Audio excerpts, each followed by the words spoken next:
rather treated as an outsider who comes and goes away. Because I always feel I'm part of the community. That's where my life is spent, and my work was shaped. My ideas were developed. I'll be missing out everything that you'll be talking about, which I'm very interested to hear and learn.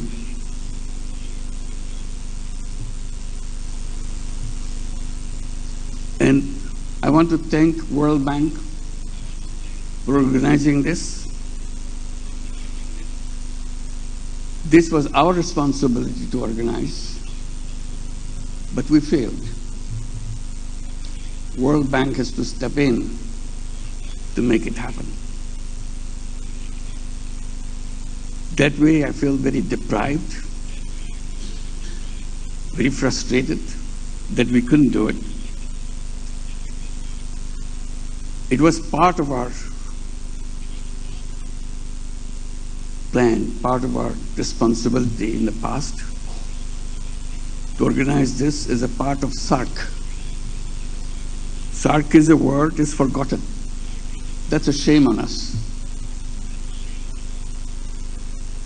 This was supposed to be the idea of SARC, that we get together and make exchanges and learn from each other. For some very difficult to understand reason, we have to stop that. And ever since I has taken the responsibility in the government, I'm repeatedly reminding that we must get back to SARC. That's where our family belongs to.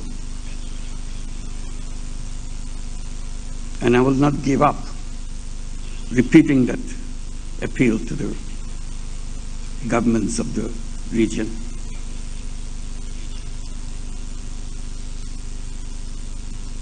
Today I feel very excited that academics at the highest level could get together in Dhaka. It's important that this is Dhaka.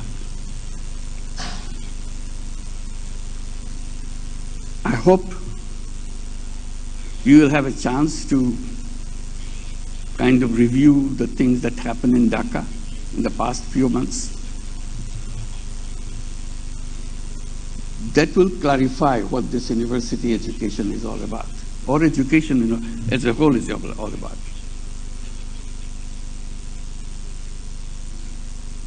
I'm here, my colleagues are here, because something happened in Dhaka. Otherwise, there's no reason for me to be here, for my colleagues to be here. And I thought that will be the core of the subject to discuss in this session, in this gathering. Who are these young people that we are dealing with? They have their own mind.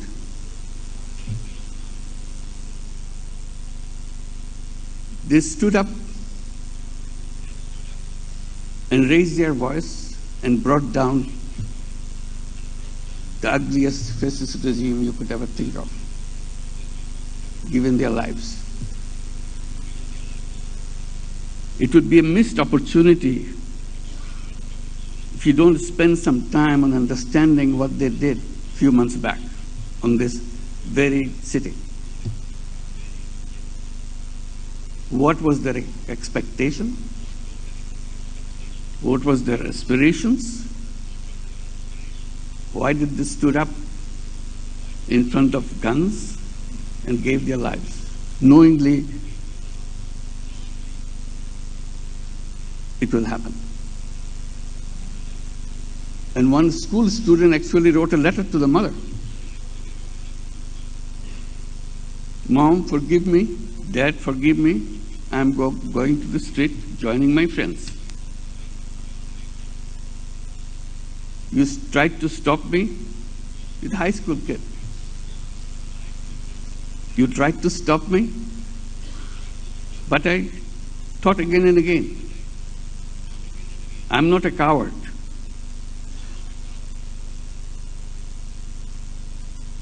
My friends are on the street, they are giving their lives. I cannot hide here sitting and hearing about that. So I'm leaving. Forgive me for that. If I don't come back, please forgive me.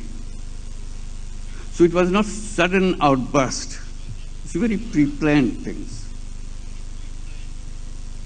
I wish you will have some occasion to see the videos of the things that happened in the city of Dhaka. These are not new. It happened in Sri Lanka. It just happened in Nepal. It happened in a big way in Dhaka. So what does education mean? What this university means? What the role of the teachers are all about?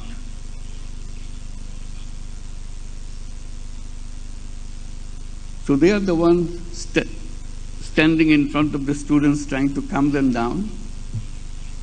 Didn't listen. Gave their lives and made it happen. Now it's election time. The election is coming up on 12th of February. The uprising tore apart everything. They created their own charter, July Charter, to undo everything that we are stuck up with. So there will be referendum to adopt what the future constitution of Bangladesh should be like.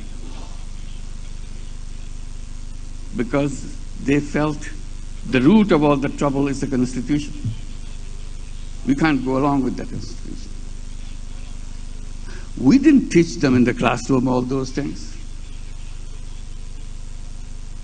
They were not taking courses on that. So where are we in the university? Who are we talking to? Today, they have formed their own political party. And very soon, on the 13th of February, they will be on the ballots. I'm sure some of them will get elected.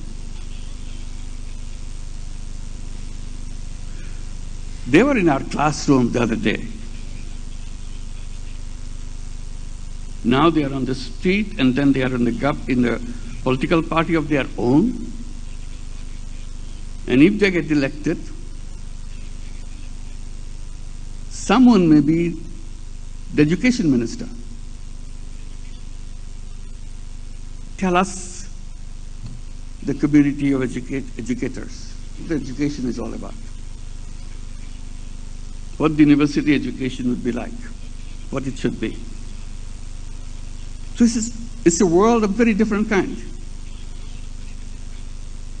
So we have to pay attention to what's going on and what is coming up. Old ways of doing things is a self-destructing mechanism. We have to do it quickly, as they have done quickly. July, August, uprising. Now January. This was 24, this is 26, that's it. So this is one issue. I hope this will be taken up seriously in this gathering, in this discussion, where we are, what is being missed, how we can run and Be in the front rather than falling behind. So that's the challenge of the day. It's not going away. It will show up again and again unless we fix all the things that we pass on in the name of education. I hope you'll have a chance to invite some of those leaders to come and tell us why they moved from the classroom to the street. And what is their expectation? What is missing in the classroom? So there is no mismatch. Education on one side, young people on the other side. That's no good. So this is an appeal. See if you can look through the videos since you missed out the real happening, but only a few months back, right here on the street. And ask yourself, what does it mean to us as a whole region, not just one country? The other issues that I wanted to share, which I have been fondly pursuing as a lone voice, probably, that our education system is wrong. This is a simple point I was making, I keep making. Our education system is job-oriented education. In the back of our mind, that everything we do, we think, if you go through this, if a student goes through this courses, they'll be good enough to take a job. If he or she fails to take a job, we think it's failure on the part of the student, not us.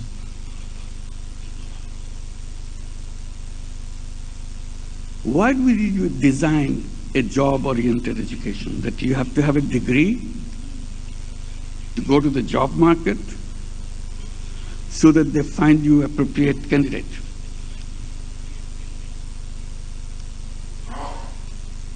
Is this the purpose of education? I'm sure you've gone through many times on a different perspective.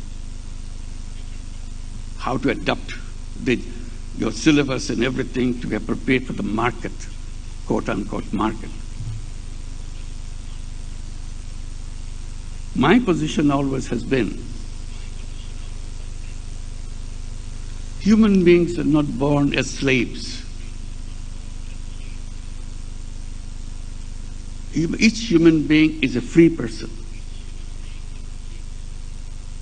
Job comes from the tradition of slavery. You slave for somebody. You don't like the job, but you do it because they pay you. That's slavery.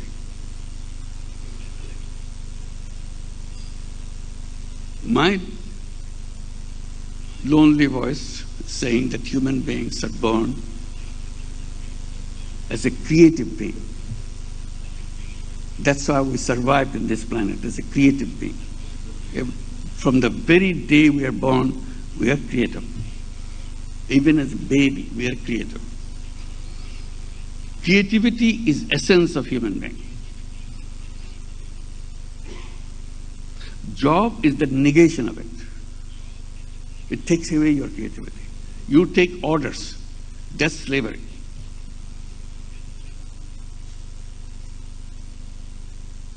These young people who marched on the street, they refused to be slaves, refused to take orders. And that's where the conflict began. So what kind of education that you will be giving?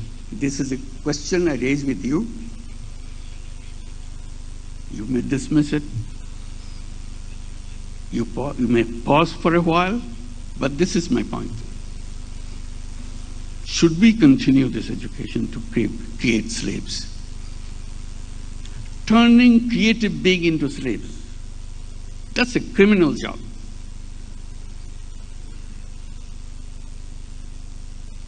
So I translated that creativity into entrepreneurship. Entrepreneur is a creative being. Why can't we teach entrepreneurs rather than job seekers? Tell young people you're not job seekers, you're job creators. You're agents of change. You create things the way you imagine.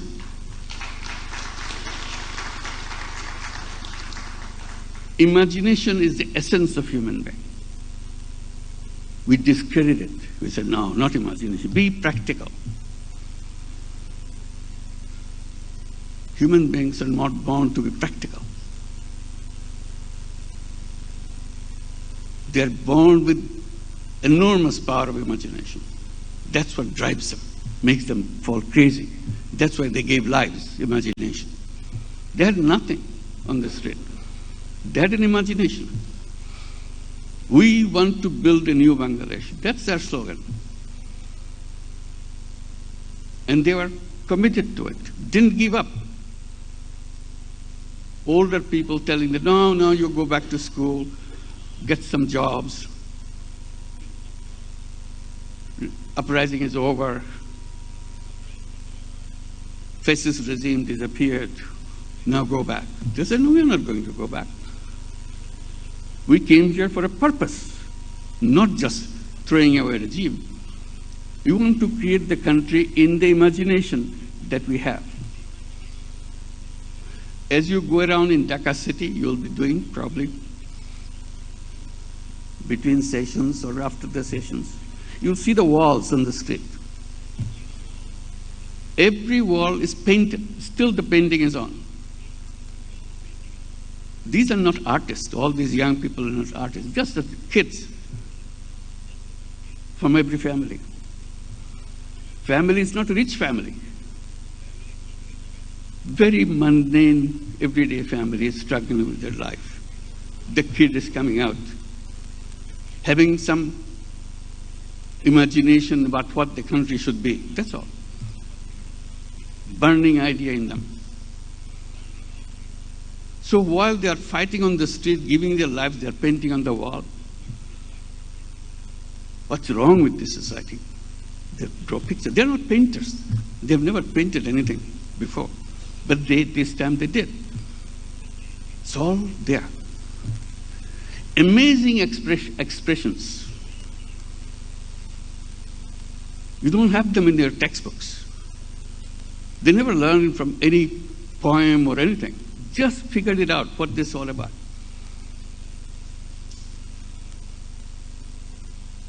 Just, I remember one quickly. One writes, there's no substitute.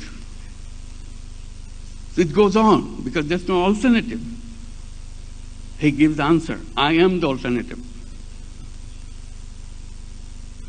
Similar thing all over Dhaka city. It's not only Dhaka city, every city in Bangladesh, you go, you see these paintings on the wall. There was no plan, there was no, somebody created this little messages, no. Everybody figured out their own messages.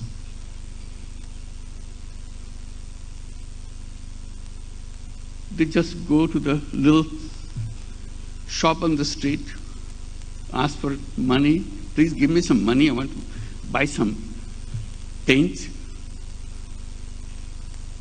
and some brush so that I can paint something on the wall. This is where the money came from. There was no planning authority designing who should do what, nothing. That is the inner creativity every single human being. So education right there on the street. But we refuse to learn. We go back to the books. We write, we learn how to write a good application for a job. That's a mismatch. I hope we could debate and discuss what education should be. Students have not raised that issue yet. They're so busy with the political issues. But someday they will raise that issue. What is education? Why are you teaching this? Who needs it? They will define what the education should be. And you should help them.